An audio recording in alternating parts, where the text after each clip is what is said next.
So William Gray, still and motion photographer from DC area, DC. You've had quite some camera assist credits on IMDb, like when all the big productions came through. Was that Body of Lies or oh man, what was that? We were talking a little bit offline about Eagle Eye, Body of Lies, Absolute Power with Clint and that was a great one. Well, that movie was just incredible. No video assist on that movie. Huh? No video assist on that movie. Well, and yeah, so screw that. I mean, I ain't no video system. I mean, who wants to work with that old junk? You come up to, oh, boys, do you think you got it? No, please, dear Lord, I hope I got it. I think we got it. I think we got it, right? Clear the gate. I'm gonna go hide. Right, exactly. William Gray, tell me a little bit more about who you are, what you do, and what you've been up to. UMBC grad, camera assistant. I was a photography major. My roommate was a film major. I did a lot of internships in photography.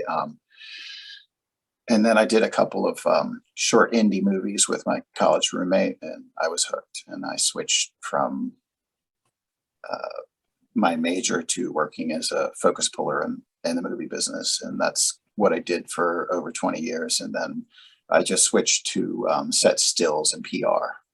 I can't do both jobs. The union won't allow me. So basically I gave up assisting and now I do PR, both motion and stills. So behind the scenes and set still photography and stuff you use on and stuff you use on online, stuff you use in People Magazine, wherever they banner ads in Netflix, that sort of thing. So you kind of have to shoot for a lot of different ratios and frame formats when you're taking pictures, right. And you're always in the way. People don't want set stills on movie sets. We're the first to get thrown off of a set.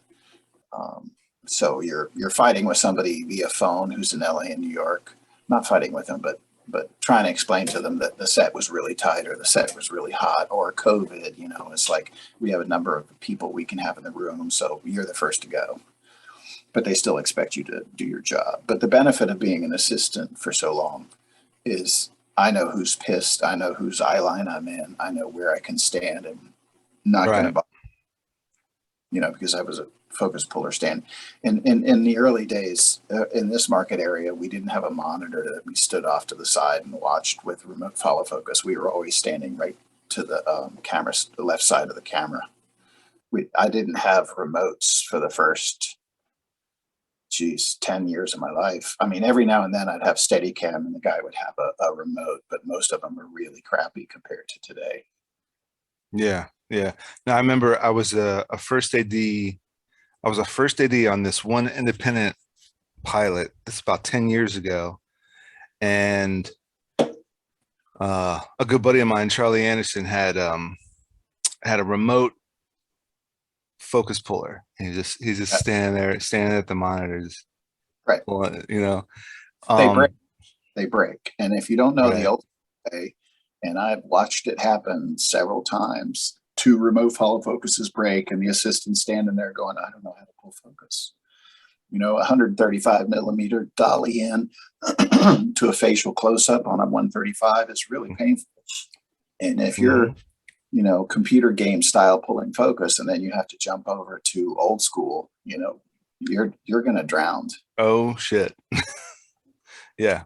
And and then there was another film I was first ADing on, and it was just I think it was a DSLR. I think it was Panasonic, or I know it was the focus ring spins all the way around and never stops. Well, I mean, if you have primes that don't do that, that's cool, but most people do it with the old Canon lenses and the newer Canon lenses that spin around and around. Well, it was just a little DSLR on a slider, and he needed me, and it wasn't remote. He needed me like actual hands-on as I'm ADing, and I biffed it a couple of times. I think the third one we got it, But And that's, you get the third one. yeah, it's one of those. It's one of those independent films that the AD is focus pulling. The boom op is a stunt man. So one of those ultra indies. Yeah, I mean, the really good directors I've worked with over the years, they know everybody's job and they know the difficulties that other departments run into. And then the other side of the coin is you get with the screamers who they don't really care or don't want to know the difficulties of every other department. Mm-hmm. Well, I've produced a number of projects and I've directed a number of projects and AD'd a number of projects to where I know and or I get the difficulties of all these different departments. And that's where I'll fight for not trying to double dip. Oh, we'll just have some PAs do it. Yeah. No, we're not. How about you spend a couple of extra bucks? Right. And we were talking offline, Air Force versus Army. Yeah. But the biggest thing I've learned in the Army, all these complainers, oh man, I'm trying to get out of here. Oh man, why are you doing too much? Why you spend so much? Just hurry up and do it. And I'm like, if you spend 5 or 10 extra minutes on shift change, on guard mount change, if you spend just a little extra 5 or 10 minutes on your pass down, then you won't be coming in a couple hours later because you forgot something, or you took something home, or you screwed something up. You won't be coming back. And it goes the same with the budget. The basic ideas behind a film's budget. You spend a couple extra $1,000 on someone to be a script supervisor, or you spend an extra $1,000 on someone to be a focus puller, that are good. Yeah. Then you'll get a really cool shot within immediately. Right. Just as easy it was as to take a DSLR, slap it on a Ronin, and walk in and do all that stuff. Right. You spend a few extra bucks, then you won't go back and be like, man, we gotta do a whole 2 days of reshoots. Now, instead of you wanted to be stingy, save that $1,000. Now you're blowing $10,000 more on reshoots. I've seen that.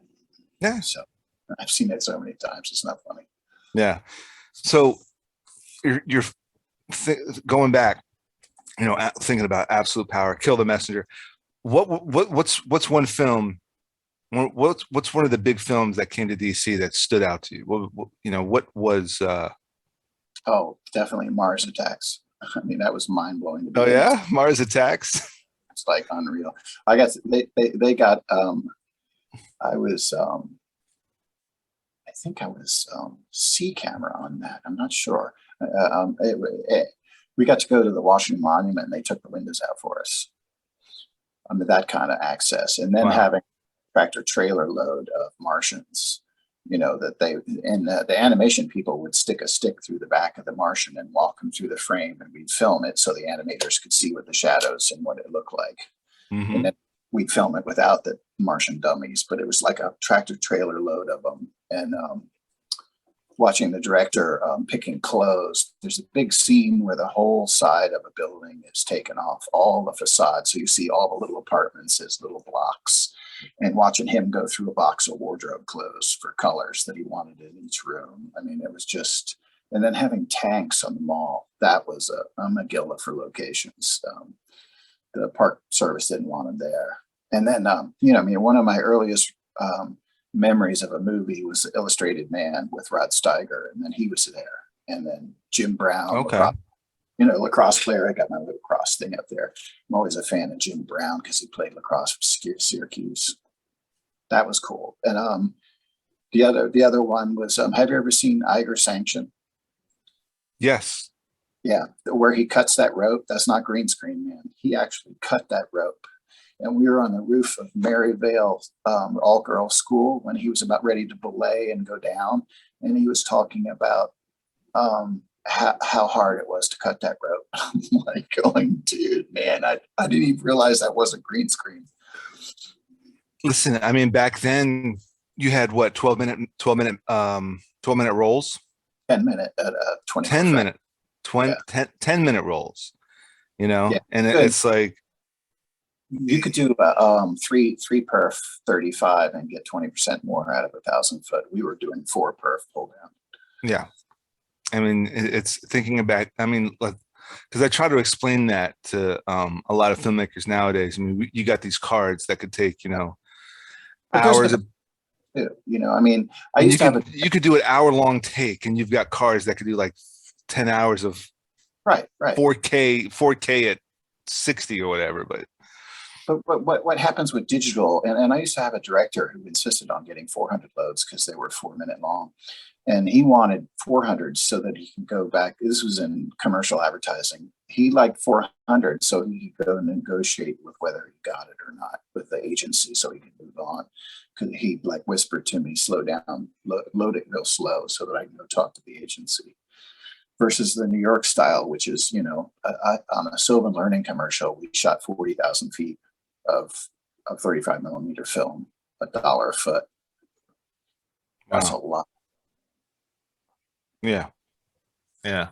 Now going back to Mars Attacks, it's funny you mentioned that because so I think in the late '90s, my mom had the biggest crush on Pierce Brosnan, and Yeah, I had been the biggest movie buff, ever since birth, maybe.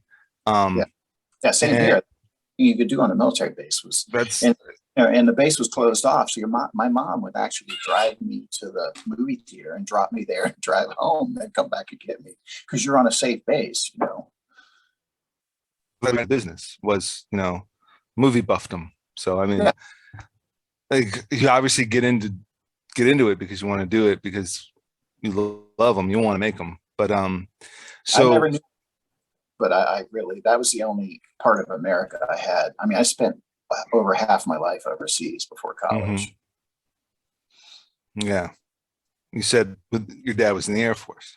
Correct. Yes. Yeah, yeah, that's okay. I won't hold it against you. No, but we were talking offline. My dad was Air Force too. So, but he was a DC cop as well for the Yeah. majority of my childhood. So we grew up in the same place, DC Maryland area. And then I think I was just about out of high school, and he retired from DC Police and went into the Air National Guard. Yeah. But Pierce Brosnan coming up, he did a show, Remington Steele. Right. Watched it. He did a His couple of side British, crush huh? on. What's His that? side had a crush on. His sidekick I had a crush on. Oh, on Remington Steele. Yeah. Yeah, yeah. And but I think for like his first, right before he got the James Bond gig, I think he did maybe 5 or 6 USA original movies, or they were, B movies that the USA Network bought and aired Right. all the time. Because I used to watch those USA originals, and I would just watch USA all the time. I'd watch wrestling, and then Right. I would watch the movies that came on after wrestling when I was That's, uh, when I was in middle school and high school.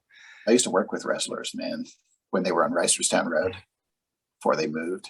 Oh yeah, yeah, yeah, yeah.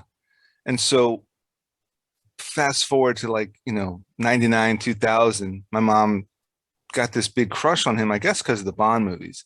So Yeah. I'm going to Blockbuster. I'm just collecting all these Pierce Brosnan movies and buying all the used VHS copies of all these Pierce Brosnan movies and getting stacked up with Murder 101. Murder 101 was a real good one. That's a really good indie Pierce movie. And Death Train was another great, like, this B movie. Death Train, and oh God, he played this British SAS agent. Death Train was a really good independent action, well, B level action. Patrick Stewart was in it. This was Yeah. this was between X-Men and this was between Star Trek and X-Men. And Death Train was really good for that production level. And then Night Watch was a sequel to Death Train. So I'm collecting all these Pierce movies, but pretty much Death Train was his audition for Goldeneye, in the James Bond roles. And so here I bring Mars Attacks, and my mom is like, this is the most ridiculous thing, and I loved it. Is it Tim Burton, right? Yeah. Oh yeah. Yeah, Yeah. and it's just and of course Pierce is, chameleon like. I mean, obviously you know his face, and you're going to recognize his voice and his face, but he can be so chameleon like. He can Yeah. be the most evil. He did this other USA original where he was a serial killer. He was trying to kill this woman. Terry O'Quinn was the husband, and finally Terry O'Quinn won in the end of that movie. Turns around, British SAS officer, Pierce Brosnan, then some sleazy scumbag senator in Mars Attacks. I mean, it's yeah, you The know. DP on that movie, Peter Shuchitsky, is amazing. He did Empire Strikes Back, but he also did Rocky Horror Picture Show and Eastern Bloc country, I believe. I'm not sure, but he walked around the set with a point and shoot 2.25 camera with Ektachrome slide film in it, and he would just like work, and then he'd see an extra or somebody he wanted to take a picture of. He'd whip it out and go over and do portraits, and then go back to work again. Yeah. He was great DP though. Didn't say much at all. And the video assist I got really friends with on that. He did Raiders of the Lost Ark. Man, that guy had some stories. He was an amazing video assist guy. Yeah. I like bigger movies that come through DC because they can't bring all the personnel, so you get more opportunity to work with people you'd never in your life would meet if you lived in LA or New York. You know, the history of the stuff that those guys went through. Now, just to be clear, I only did the DC portion of Mars Attacks. Mhm, Those mhm. guys went out to White Sands. I know all the camera crew, and they did 7-day weeks, man. In White 7-day Sands. weeks in White Sands. That's for like, what was that? Roswell. They shot that for Roswell, or whatever the case. I don't remember. I just know I talked to the assistants after it was done, and they said they were 7-day weeks. We were doing 6-day weeks in DC, Mhm. and that's Yeah. it was like fall and raining and cold. And Peter, the DP, said to the first AD, these guys have been working in the rain for all week. Do not show up with pizzas for the second meal. Don't do that. So we get to the park and right in front of the Washington Monument where we're doing little Boy Scouts running away from the laser ships. Mhm. They show up with pizza, man. Peter Schuchitsky goes over the pizza table with a stack of pizzas and says, "I told you motherfuckers not to do this," and throws across the parking lot. And I'm like, I'll work for that guy for free anywhere. Yeah. Yeah. I mean, 6-day weeks. That's like 6-day weeks. That's a half a day off on the seventh day. Really, Yeah, it's just like a three. It's like 3 hours off. yeah. We call it a FU Friday, Yeah. meaning because of the turnaround time, we get closer and closer to working all nighters by the end of the week, and then Oh yeah. the Monday we're back at 6 a.m. Hmm. Absolutely. Absolutely. Well, tell me a little bit about like the last year. Have you how was the quarantine and pandemic and lockdown and working remote, or No, no, mask mask no. mandates? Any work the last? Yeah, I did this pilot. I think it was for Disney. I may be wrong. The spy, the spook who sat by the back door or something like that. It was 3 weeks in Baltimore for 1960s special ops combat guy from Vietnam comes back and works for the CIA, and then tries to gets disillusioned, and then he tries to help. Uh, I think the storyline is he starts to help like Black Panther type groups, Hmm. and 3 weeks. It was real painful because they had limits on room. You had to wear a face shield and a mask, and most of us are vaccinated, and we were tested 3 times a week. I don't believe anybody got sick on that show.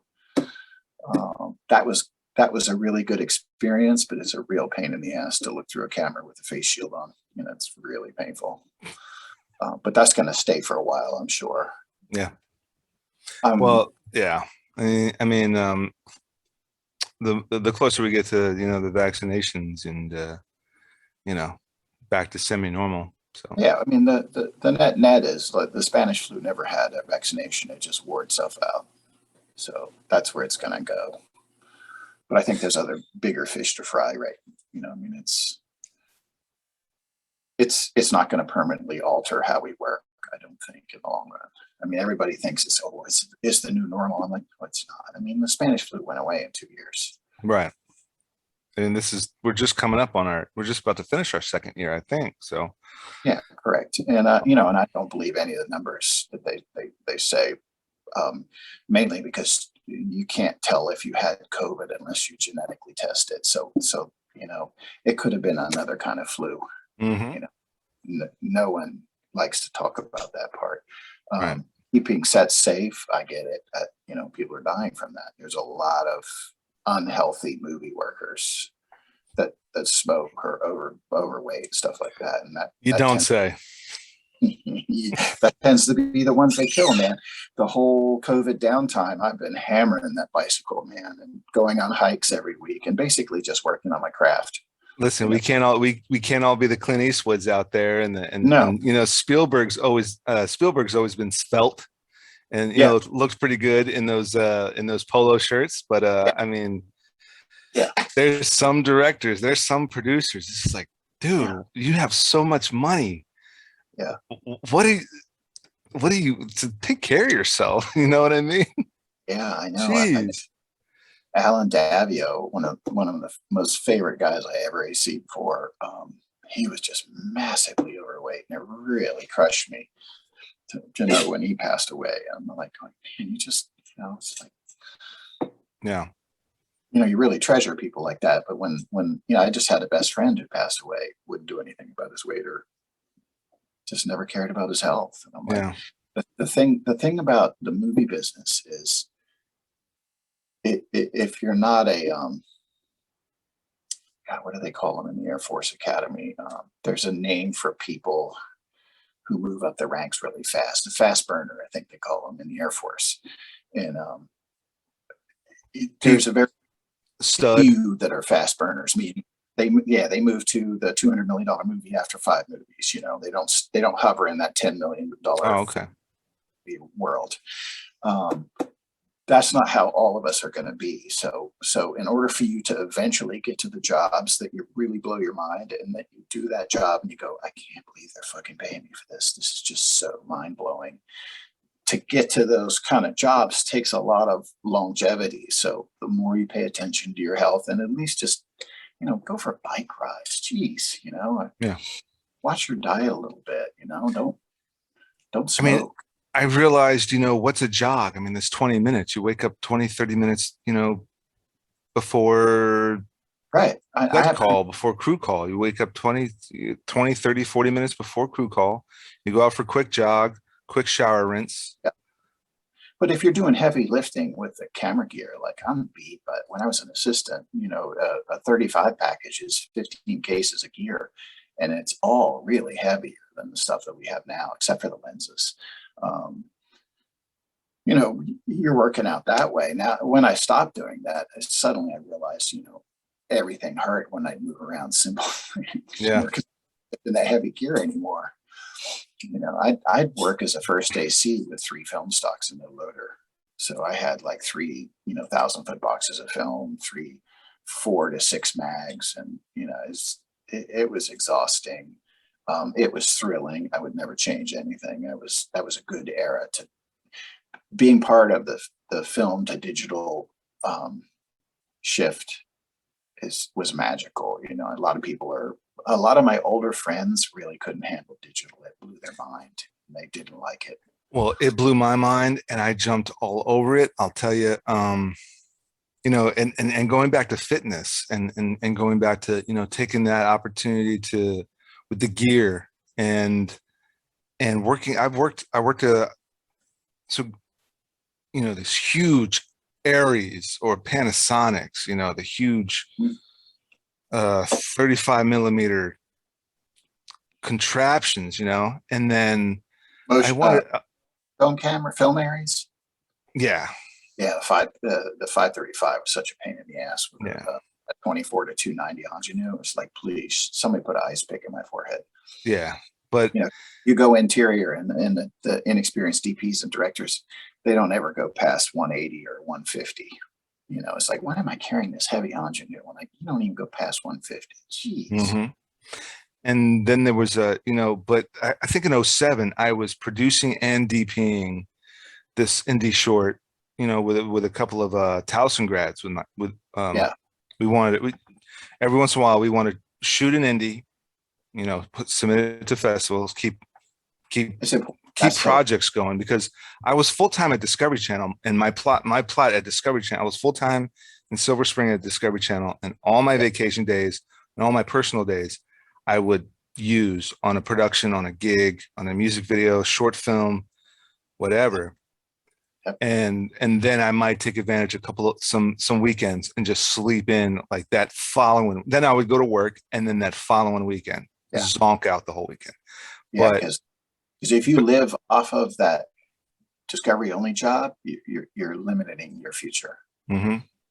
Yeah, like you said, it's gig after gig. But then as we were transitioning to digital, I wish I could remember the camera we were using. It was either a Canon or a Panasonic. It was digital, but it was one of those ones that had to take a firewire cord into a hard drive mounted to the boom attachment on the handle. Yeah. And there were times I was just holding it like this. Right. Or I'd be, over the shoulder, or we'd have sticks. I made some Jimmy rigs, but this thing was still monster heavy. And that, I want to say, was a 6-day shoot. And my girlfriend at the time, this was back in '07, said, "You look like you've lost 20 pounds in a week." Oh yeah. Because the whole room. thing was in a basement. The whole thing was in a muggy, a muggy, sweaty basement. This house was so old in Baltimore. I don't think it had central air, so it was fans in the basement. Yeah. We'd have to kill the fans, and you're just drenched. Yeah. And that also worked for the production. And the director was like, "That's what I want. I want these actors drenched." Very basic. The actresses and had to do some very basic self makeup, and our star, he had to do some very simple basic hair and makeup. But once you start rolling, they started getting sweaty. It was like, kidnapping kind of movie. They were all trapped in this basement, and and I had one of those. Listen, I had a whole bag of those those Olivia Newton-John headbands. Yeah, and that was it. No, it wasn't a hat for that shoot. It was let's get physical in this son of a bitch, and it was just these headbands, and I looked like some '80s aerobic star holding the camera. I'm never gonna unthink you with the Olivia Newton-John. Yep, and holding this camera like this, and it would start shaking, and the director's like, "Okay, cut." And I'm like, I would rest, and he goes, "Hey, listen, we most of that take was good. Let's switch to a different mount and do the whole thing again." And we would do some slider stuff, and that was a freaking workout. And we had the whole house to ourselves, so go upstairs, zonk out for 4 hours, 5 hours, shoot again the next morning until dusk. Couple beers, couple pizzas, zonk out again. And I was drinking, I was having beers and pizza and losing weight on this shoot. So, I mean, you have to just kind of think about like going back to that fitness thing, and then going back to set life and staying active. I started acting. I used my whole Army career as method acting, and I would take up all the detective roles, all the law enforcement military roles in the area for whatever production, or all the gigs. And so then that would drive me to stay fit. But really, it's not like 4 hours in the gym. It's maybe 20-minute jog, 45-minute, low impact, long duration. It's so cool. And I mean, COVID has been, it's like you can't even buy bike parts. They're 3 months out in ordering because so many people have bought bicycles. I don't do the jogging because it's like, I pounded my knees for a long time with heavy gear. So I'd rather have stuff that's less impact on my knees. So I have at least a couple more years snowboarding. Yeah, I remember, 2019, you would see a bunch of commercials for Peloton, this new thing coming out, Peloton. And I had a couple of gigs live streaming NYU DC, Yeah. and their EMBA in marketing and business administration. It was an EMBA live streaming class. And so I'd sit there live stream this thing to students that are taking it remotely or students that are in the room, and they can, and the students that are in the room, they can always go back to that course and watch it on the website. And they always brought up the Peloton model. And I'm like, yeah, the Peloton, it's kind of expensive, we'll see if that lasts. Fast forward April, May 2020, Peloton doesn't even have to have commercials anymore. No, they don't. Yeah, I listened to a podcast where a guy was he was a angel investor for them. It was interesting hearing the money and dynamics of that company. They don't even have to have commercials anymore. I mean, just No. every other person during the quarantine bought a Peloton. I mean, me and my wife, we bought a cheaper bike, but she had subscribed to the app, and she would do her rides on this other stationary bike, but she had the app. Right. She had she had the premium package of just the app, and she would log her rides. Yeah.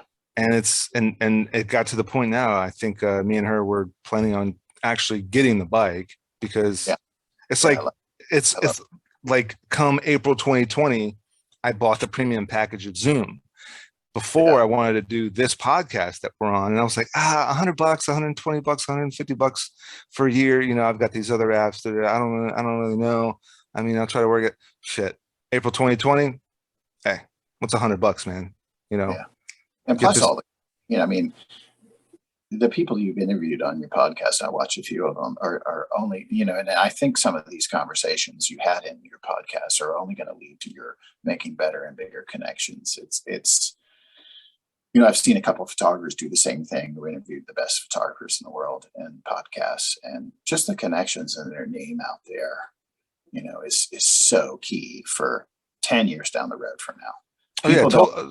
Totally shamelessly. This kind of interconnection thing and social media stuff, it's like, it's not fruitful for 3-4 years. It's like you're putting your name in front of people for clients and bigger and better jobs. They're not going to talk to you. You send them, I sent, one of the things I did in the downtime was put together a little book of pictures and send it out. Yeah. I'm not disappointed that I don't hear from anybody I send it to. All I'm doing is saying, hey, I'm in the DC, Washington market. Crews are getting more and more, productions are getting more and more orientated to try and use as more people as local as possible, because it costs a lot. I mean, you have stills on set on a lot of stuff 1 or 2 times a week, right? So you got to bring them in and out from New York. You got to give them a car. You got to give them an apartment. It really gets costly. So reaching out to all these people that I know in PR, and then asking who should I reach out to on LinkedIn, I just send them copies of this. And, I'm not expecting work from them for a couple of years, but when they do come to DC and they don't feel like flying somebody from LA, like House of Cards, they flew that still guy in, every couple of weeks or so. I'm not sure the exact days, but that's a LA flight. That's a Teamster or a rent-a-car per diem. And a hotel. And the downtime they're paying him for, versus me. I'm right down the street. And I just talked to a previous guest a day or two ago about that exact thing. You have PAs coming from New York. Why? Oh, they had 9 wardrobe people on House of Cards from LA. 9. And then, it's just, and it's not like Baltimore's short on wardrobe people. We've done Baltimore's not short on film people, period. Right, exactly. But you only hire who you want to have dinner with. That was one of the first sayings that some movie said. And it's their money. They got it to spend. They can spend it how they want. That's cool. But with more and more indie and low budget movies going on, because they got to fill the pipe, the low budget mil, 2.5, 5 mil Netflix small indie movies, they're looking more and more to hire somebody who's local. Well, here's a double dip, right? So, I mean, you've got Kevin Spacey, right? And Kevin Spacey probably has his own trailer. Oh, God knows how big this trailer is, right? Like if I was in that position, and I was the executive producer, one of the co-creators of House of Cards with David Lynch. Yeah. Or even, not David Lynch, I'm sorry, David Fincher. or It's even David Fincher, or even if David Fincher was a double dipper. I mean, it's important to say that it's a borrowed concept, not an original. House of Cards was started and stopped in, I think, in a year frame. Podcasts were a thing, and if you were a double dipper, like, hey, all right, we got some downtime on House of Cards for whatever reason, David Fincher or Kevin Spacey. Kevin Spacey has the gift of gab. I mean, some of the bad news behind Kevin Spacey, put that aside. But if he was a double dipper, set up this little micro studio in his trailer and have a podcast. Now you're going to have and you're going to interview the same people you worked with on everything else from LA, or you set up House of Cards with locals, mostly local crew, and say, hey, who's the extra wrangler?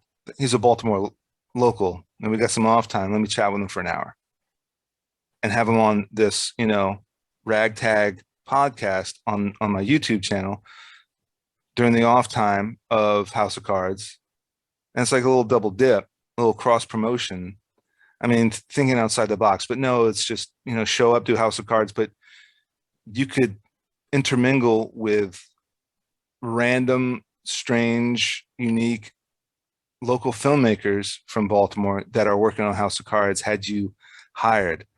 Mostly wardrobe locals and, camera and electrical department locals and all these local actors that will.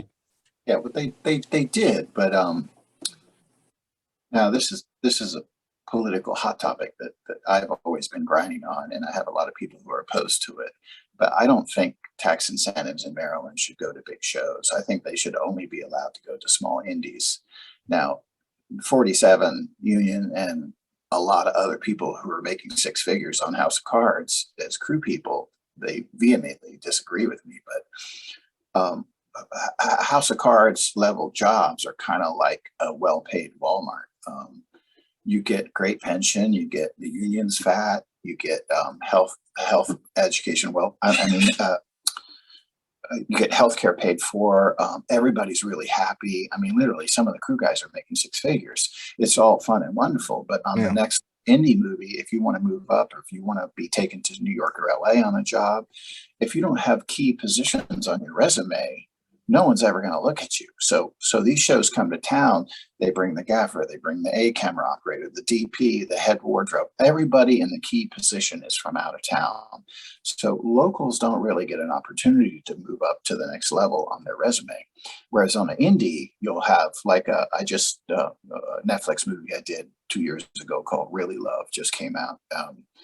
The gaffer was local, you got the key grip that's local, you got the wardrobe, it's like all these people have an opportunity to make their resume to the level that somebody from an indie in New York will hire you. But if you're just third electric or second grip or stuff like that, there's plenty of those people in New York and LA. You don't have the move up opportunity. Sure, your bank account's fat, but I think Baltimore is better. Baltimore, Washington, and all the other markets that have a tax incentive are far better off if they had 5 small indies where people had an opportunity for the key position than one big show. Now, you're going to get an email for people hating me on saying that, but I've said this for years, and it's just, because on House of Cards, there's half the Baltimore crew, because they took all the tax incentives, sat at home twiddling their thumbs. They weren't working. 9 wardrobe people from out of town. So all these wardrobe people who did The Wire, the whole, I'd say half of the Wire crew, once it wrapped, they moved to New Orleans or Atlanta. We lost this knowledge base. Poof, it's gone. Yeah. And, I don't see a problem with micromanaging. Now, for a while, there was somebody in charge of the motion picture TV department in DC, and this person would look at every script, and it drove people nuts. Yeah. And that, I think, can be a problem. But when it comes to these you know who I'm talking about. I know a lot of the DC Film Commission over the years. Right. But when it comes to these tax incentives, they should have a sit down with the producers of House of Cards and say, what percentage of locals are you hiring? We'll give you tax incentives if you put a number of locals into some seats. It's a legal issue. In Louisiana, you have to prove that you've been a resident for over 6 months or something like that. In Maryland, they still get the same tax incentives whether you're from there regardless. or out of town. And Right. it has how the state constitution is written. I am totally willing to be corrected on that, but that's what I've been told by several union reps. And I don't understand the details of it, but I know in Louisiana, you get a tax benefit for somebody who lives there more so than you would from some out of town. But in Maryland, it doesn't matter. They can bring anybody in and you get a tax incentive. And they should implement that because it's, It's I went to the Virginia Production Alliance. I went to the Virginia Production Alliance big gathering like 2 or 3 summers ago. in Richmond. No, it wasn't in Richmond. It was in Fairfax, or it was in Arlington or Fairfax or something, or somewhere in between. And it's like gear houses. Yeah. There's no production companies there. No. Like, so you got a couple of actors that are, and there was really there wasn't anybody recognizable there. No. And really all it is rental houses or gear houses trying to sell their services of rentals or of equipment. Yeah, but for something over 20 million, they're not getting any of that pie. Maybe B camera, I mean, second unit DP, second unit camera coverage and additional lighting and stuff like that. But it's pretty much, I mean, the Key Grip makes so much money on a House of Cards with his package sitting there. And there was a whole slew of actors, and there was a couple of independent filmmakers, local independent filmmakers that are saying like, this thing's kind of pointless because when a production comes to Richmond, when a production comes to Arlington, when a production comes to, Alexandria or Norfolk or what's that? Not Hartford, Norfolk. Newport News, right. Richmond, whatever. Right. They're looking to locals for extras, background, maybe a featured. Right. I've gotten a number of lines in productions. I've got a number of supporting roles, lead roles, but the majority of it is those crime shows on ID. Right. Because Discovery was in Silver Spring. So there was Sirens, there was Storyhouse, there was Wide Net, and there was a fourth production company. I can't remember the name of the production company. Silver Spring left, Discovery Channel left Silver Spring. I remember that. So 3 out of those 4 production companies left. I think Storyhouse is still operating out of the DC, Maryland area, but Wide Net is. Yeah. And the number of shows dropped drastically. Those production companies were in the Maryland, DC, Virginia area, producing locally, local filmmakers, local actors. Yeah, it's the crime recrees, but that's an opportunity for an actor to get some lines in, show their chops. I tell people, typecast me, lock me in as a detective, lock me in as a cop, lock me in as a military role. I'll do that on every show, LA, New York, New Orleans, Atlanta, New Mexico, Baltimore, Virginia, DC, don't care. I'll typecast me because, set life, I just love the work and I I feel blessed every time. That, man, it just blows my mind. People pay me. We said, oh, Maryland's getting House of Cards here. Yeah. And they're flying everybody out and nobody from Maryland's getting that work. Well, a large portion of the crew did. They had the sound department was all local, but that's so rare. Mm-hmm. I mean, okay. Like unbelievably rare. That does not happen in a small town like this. Lorenzo was just in the right place at the right time with the right skill. And he has good boom people and good assistants, and he's just buttoned up. So he was very lucky. You won't see that in Richmond. You won't see that in maybe 1 or 2 cities. I mean, I've never seen a DP do that. Like, oh yeah, the sound guy's leaving. I mean, the DP's leaving. How about if we use this local guy? It happened on The Wire. Dave Inslee, a guy I've worked for decades, he got a chance to shoot The Wire. That was great, but that's so rare. Homicide didn't happen. Homicide was all outside. Yes. Yeah. Two of the Well, best, handheld camera guys I've ever seen in my life. I've seen one other. I think was it City of God or City of Gold, about the photographer in Sao Paulo, Brazil. It's mhm. such the best handheld camera work I've ever seen in my life, still to this day, and that's an old film. Well, I'm glad I'm not completely right about, the locals, but yeah, I Yeah, mean, it's a lot of people who made a lot of good money. But it was my point earlier is that if you don't have on your resume key grip, if you don't have on your resume gaffer or head wardrobe, like I have a friend now, and she was okay with working on We Own the City, but she kept trying out of town because she really knew that her resume was important if she got head wardrobe positions on it, not just a second and thirds. And the same with a production stylist friend of mine. He's in New Orleans right now because he didn't want to work as a grunt. He wanted to work, no meanness towards Army. He didn't want to work as a grunt. He wanted the key position because that's the only way he's going to move up in the food chain. And that's why I say that, these big long shows, they eat a whole year's worth of tax incentives. Nothing else comes. And, everybody's happy they're making money, but in the long run, they're not moving up into those key positions, nor are they given an opportunity to shine when the chips are down. When shit's, going, when it's a shit storm and somebody's there to save it, you're not that person. You don't get that opportunity to make decisions that rights the ship. yeah. Well, you mentioned We Own This City. That's the new show. So how about you? Have you been back on set? What are some projects you've been back on, post COVID, post quarantine?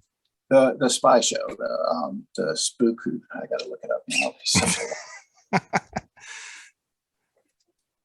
You said Disney? I think it was Disney. The spook who sat by the door. Oh, okay. Yeah, it's a fictional story of Dan Freeman, the first black CIA officer. Okay. Yeah, the lead was amazing. He was really great to photograph. I mean, it's like sometimes on sets the actors are just it just take your breath away at how they fill a role, or how their action or their looks and how they look through camera versus how they look in person is two things. On one of the best DPs I ever worked for was an old school. He started in the 50s in the loading rooms at MGM. He's passed away now. He was the first one that showed me in a filter and lens test how the old school way of doing it was. We would film every one of the actors in a cowboy waist up, two T's, and then a close up with like 35 through the longest prime, right? And every actor, we would keep notes after dailies, what millimeter they look great at what distance, and for what kind of close up. And he tried to match that throughout the film. And no other movie had I worked on before did that kind of testing with, okay, let's put the 35 up. Okay, cowboy, two T's, close up. Okay, next put up the 50. Same thing. Oh, she looks much better on a 50 for the, and having that kind of skill, understanding your lenses, whether you're shooting spherical or anamorphic, is lost. No one cares about that anymore. They just use the zoom to frame it up in a lot of the productions that I work on. I kind of got off track and lost track where it was at. No, man, I might have to watch this episode back and take some notes on that, because that's the kind of, like, that's the extra little shit that should be done on a shoot. Yeah, it's not taught in colleges because it fast tracks. And I'm an AD, yeah. So how is this going to be an amazing film, amazingly acted, amazingly shot, amazingly produced in general, and on time? Yeah, they don't teach a heavy camera tech class at UNBC, Stevenson, Towson, or Hopkins. There's no class on camera. I mean, they teach you how to rudimentary of it, but there's nothing that has to do with the size of the chip and the millimeter that it matches, and the distances and matching distances, and matching lenses, and what size chip is it, and what kind of camera does the camera I'm shooting production stills to give to the rest of my people via email, match the light level at will when it's running motion. You know, they don't know any of those kind of things because it's not stressed in the people who are teaching its curriculum. It's not their fault. But when you get into a movie with a real experienced DP, like I had this DP that used to work for a commercial production town in here, and he did something on a job that I'd never thought about before. His name is Freddie Schuler. He was a good ARRI technician from Germany, and he was, I think he shot the Pope of Greenwich Village, and he was a camera operator on Dog Day Afternoon, and he was friends with a lot of assistants in New York that did the Godfather series, so he was really old school. He would come to town and work for a production company here, and we would put up the 20 to 100, and he would want a shot like this, and then he would say, okay, show me the 50. Okay, now back the dolly up. So we framed it. Okay, no, move back into the 35 on the zoom, and then we dolly into the same shot, and we play with the prime numbers on a zoom, because that visual dialogue is something that's been established pre Lawrence of Arabia. I mean, Lawrence of Arabia was the first time a zoom was used, so everything before that was a prime lens. So they had a certain feel for those prime lenses is buried in the psyche of movie making people. You know, it's like certain adjectives that or certain English stuff that writers use, you know, because they've read Ulysses, they've read, you know, Steinbeck and all that sort of stuff. There's certain ways of telling a story that are well established that come from the 30s, 40s, 50s, and 60s in movie making that is completely ignored now. Just doesn't matter. But it's visual literacy, you know, the older school people. And I think that you know, a lot of people want to skip over being an assistant too. That to me is mind blowing, because you get to see in this market a lot of really strong DPs come through town that if you tried to come up through the ranks in LA and New York, you would never get the opportunity to meet and see them. But if you just jump right to DP, then you're trying to invent the business yourself. You know, it's not that easy. You know, we're not all Roger Deakins, you know. Yeah. And there's always the outlier that, oh, see, Roger Deakins, he was never an AC. I'm like, yeah, but he's God. I mean, like, come on.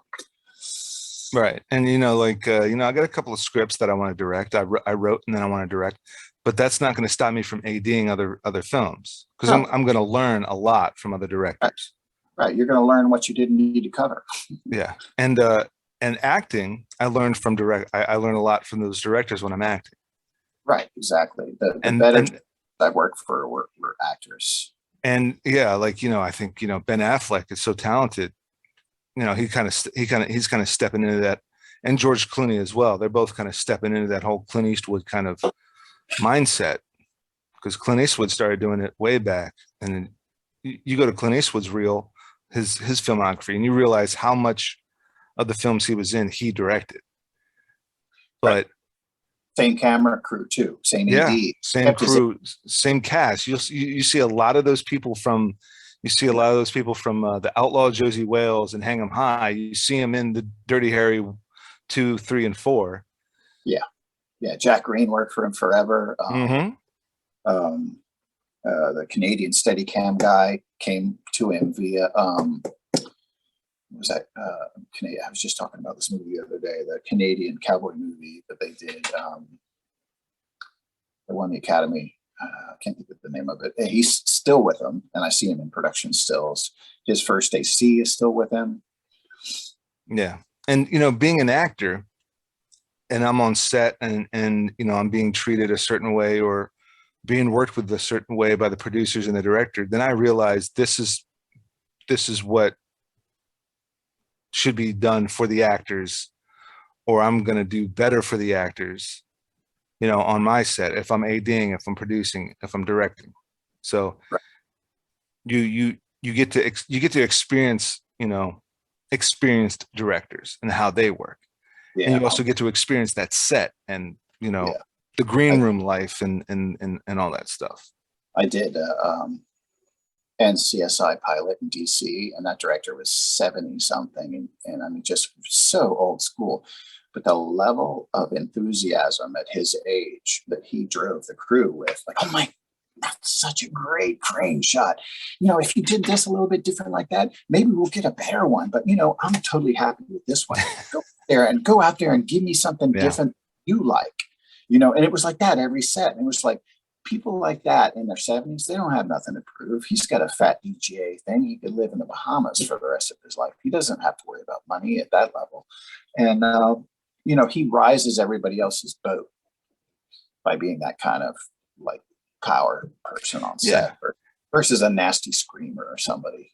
Well, and what I can also envision is with that kind of attitude, he's probably done his prep work. He's probably done he's probably done his pre-production. He has his must-have list. And now he's looking at his his shot list. It's like, hey, maybe at that, listen, at that kind of experience, it's probably in his head. Oh yeah. But now he's like thinking, hey, you want to experiment, crew? Hey. Oh, totally. I've seen that a few times. It's amazing when it happens. The drive and energy level, a lot of younger people don't understand. I know the stills guy who did Girl with the Dragon Tattoo, and we were chatting, and he said Fincher would take his stills at night and color grade them on top of running all these business, on top of fielding phone calls from producers, on top of dealing with high maintenance actors. Not that there was any talked about when I talked to him about it, but you know what I mean? They get, I always like that saying that Antonioni, I think it was Antonio, said that making a movie was like writing War and Peace in a bumper car. You got so many inputs coming at you all day long. And I've worked with directors in DC who would take the video assist that night after doing 14, 15-hour days, and go back to the hotel room and cut with video assist because, we didn't have, it was film day. So the only thing you had was the video assist to cut with. Yeah. Video assist, right? Yeah. Yeah. And a lot of young people. You mean it's not just this little monitor about this size plugged in from a USB cable to the camera? Right. What are you talking about? Yeah. Video assist, man. But what's next on the agenda? What's next on the agenda for William Gray? What's next goal? Next set of goals? Next set of plans? Next set of projects? Drumming up work, man. It's the biggest part of the job. Is drumming up work. Being persistent, meeting new people. And it's all become online. Connecting. Well, I cannot recommend LinkedIn more highly as far as figuring out who's out there and work. I sit at my computer and do color grading probably 6 days a week, since COVID started, 7 days a week sometimes. And then I'm out shooting. I still shoot a lot of film. I shoot on an average 6-week movie. I'll shoot about 30 rolls of film as well as digital. I find that it's a nice little marketing tool for what I do because directors, they know the difference between film because they're visually literate. And they love a couple of frames that are shot on triaxial black and white film. They're like, oh man, my first big job I got because I Google sniffed the director and saw all the set stills people that he had hired throughout the 17 movies I think he did. And I was like, I'm never going to compete with this guy, never. So I just took up my portfolio of 2 low budget horror movies of all black and white stills in. And he looked at me and he goes, wow, man, all movies, no one's ever shown me black and white. Can you do this on my movie? And hell yeah, I'll shoot Polaroids on your movie if you want, But working on your own stuff on your own time, like you just described earlier on your downtime is so critical. I cannot say that more. I go to some of these kids' Instagram feeds and it's parties with red plastic cup pictures. And I'm like going, I know DPs that travel out of town that don't have the money, that want to see commercial reels from additional camera people in that local area. And they go, well, they all look the same. Everybody's got a nice project. They got a nice reel.